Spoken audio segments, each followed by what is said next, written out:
dad served as a police officer for 25 years. One night he gets a call from a woman who says her neighbor has made a pact with the devil. The woman calling is about 35 years old and totally a religious wacko. The neighbor she called about is about 75 years old at the time. My dad went over and knocked on the door, and this old lady answers. All happy, nice place decorated the same way it's been for over the past 50 years. She invites my dad in without even asking why he came, makes him some coffee, and asks how his day was. Naturally, at this point, my dad is wondering what the heck the call was about, but it came clear really soon. At some point, my dad realizes he isn't the only person she is talking to, and that she thinks her apartment is full of people. My dad thanks her for the coffee and she tells him to come back anytime. The whole time she was talking, he was writing down the names of the people she was talking to and does some research on her when he gets back. Turns out she was talking to family members who were all dead. She had a daughter, 3 sons, a brother, and a husband. All dead, and she had no family and no friends. She hadn't spoken to another person in years. Her groceries were delivered and she rarely left her apartment. Over the next 19 years, my dad personally took care of her. My sister and I came over all the time and just sat and talked with her. She even taught me how to cook. Over the years, she stabilized and stopped talking to her dead relatives.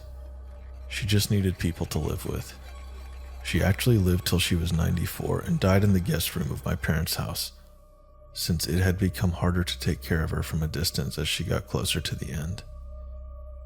She was like a grandma for us. While this wasn't really a ghost story, I just thought it was worth telling. TLDR, not called about devil contacting old lady, turned into a great part of my whole family life, and one of the few moments that make me think humanity can actually be good.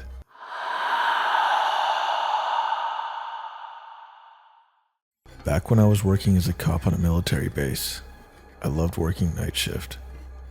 I didn't deal with 99% of the bullshit that the day shift dealt with.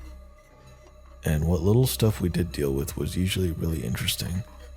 Well, most every building on a base is alarmed, and the alarms are tied right into the desks, so we know the instant they go off. When we get an alarm activation, we close the base and go check the building. Pull on all the doors, see if we can get in. If we can, we go into the building and secure it. Check all the doors and corners to see if someone set the alarm off. Well, one night, I was on patrol with my alpha partner, and we get a call to respond to an alarm activation at the elementary school. So we go, secure the building, and call in that the building is all secure. No problem, keep patrolling.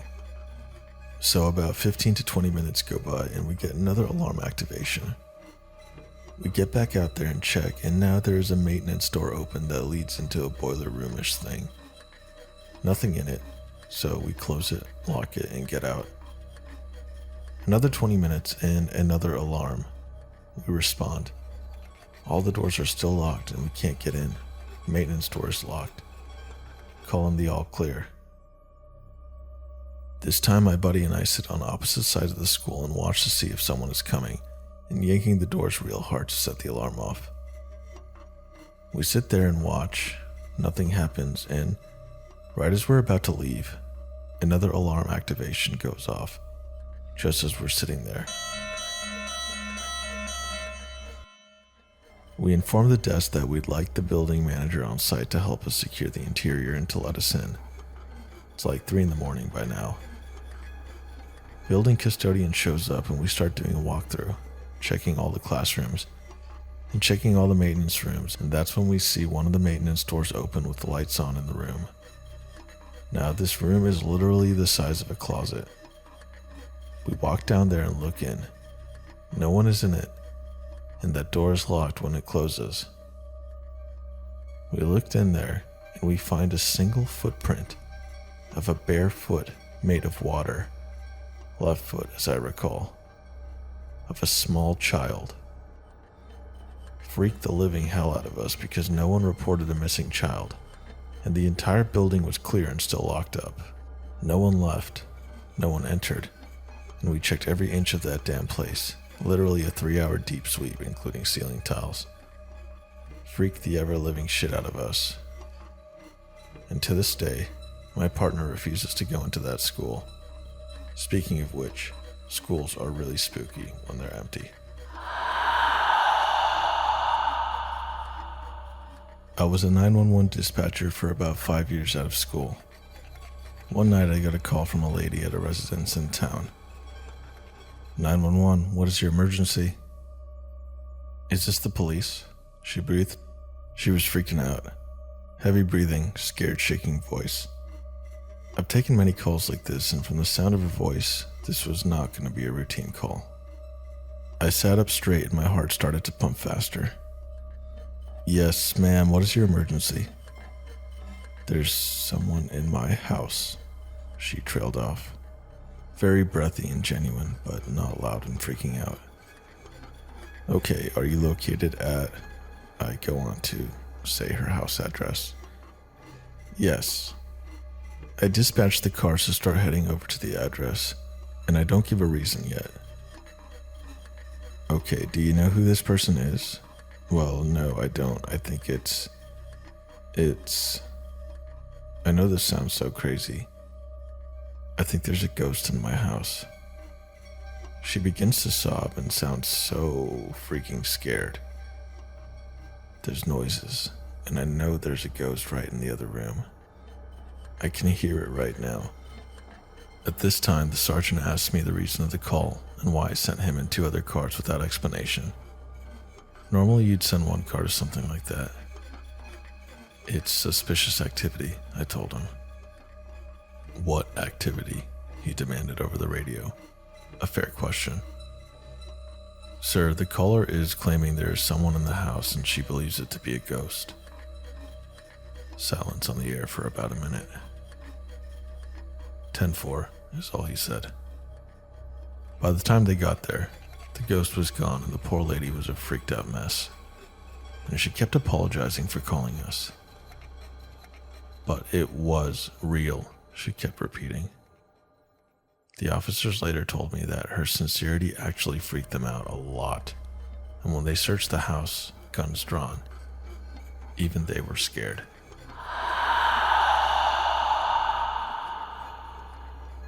Police officer here.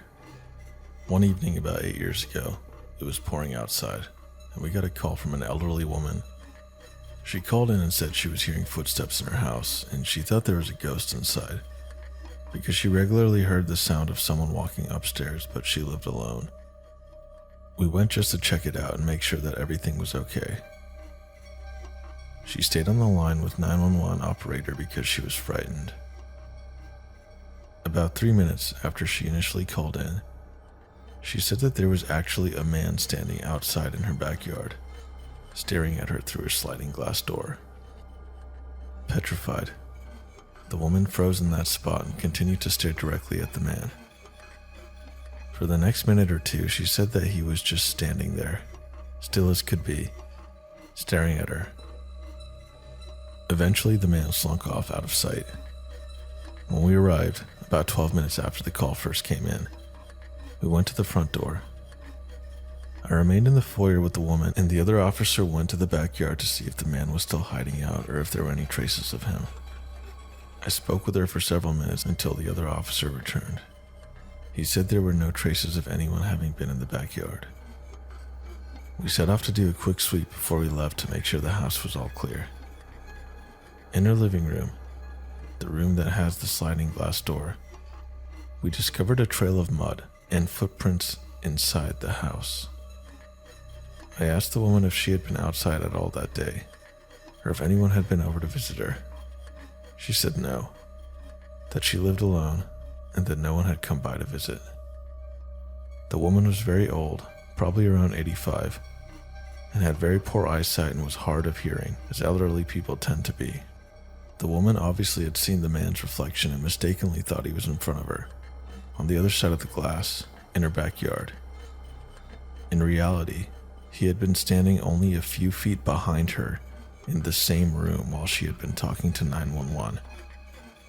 Nothing was stolen, broken or out of place, so we don't know what his intentions were.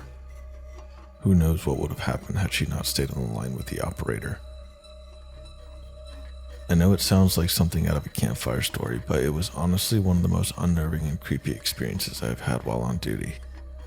TLDR, responded to a call where an old woman thought there was a ghost in her house. She ended up seeing a man through her sliding door leading to her backyard.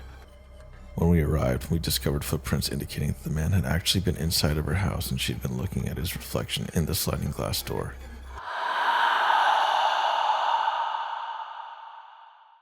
My dad spent his whole career as a cop, and is the stereotypical straightforward bloke with it who has little time for anything you might label as paranormal. That said, he describes one event from about 20 years ago that he just can't explain. One late afternoon in autumn, he was patrolling with a colleague in Newbury, which is in Berkshire, United Kingdom, when they were radioed and asked to check out reports of a fight on the rural outskirts of town. Apparently sounds of an altercation had been heard coming from a field, of all places, and locals were concerned, but hadn't been able to describe or give any more info. When they got to the field in question, my dad and his colleague hopped a fence and headed inwards, not immediately seeing or hearing anything. It was gloomy and a little misty at ground level, but apparently just about enough light was left in the day to see there wasn't obviously anyone about. Apparently they gave the field a sweep and were on their way back to the car when, as my dad describes it, suddenly all went mental. Shouting, screaming, and the sounds of an almighty fight completely surrounded him. Even though he was standing in the field completely empty, apart from his colleague. He says 3 things in particular stuck with him. Firstly, that he was surprisingly not scared shitless at the time, just sort of completely confused. And secondly, the look on his colleague's face that basically said, WTF, you're hearing this too, right? And finally, that after a short time, the sounds just stopped and they made their way back to the car and called in to say nothing was going on. When pushed, he admits that he felt like he was in the middle of something significant, and that he thinks he felt and not just heard the fighting around him. And with hindsight, he was more frightened after the event than at the time. He would never describe this as paranormal himself, but to me, this always sounded like a replay type of event that people talk about, and subsequently learning about the Civil War history of the specific area in question backs this up, for me at least.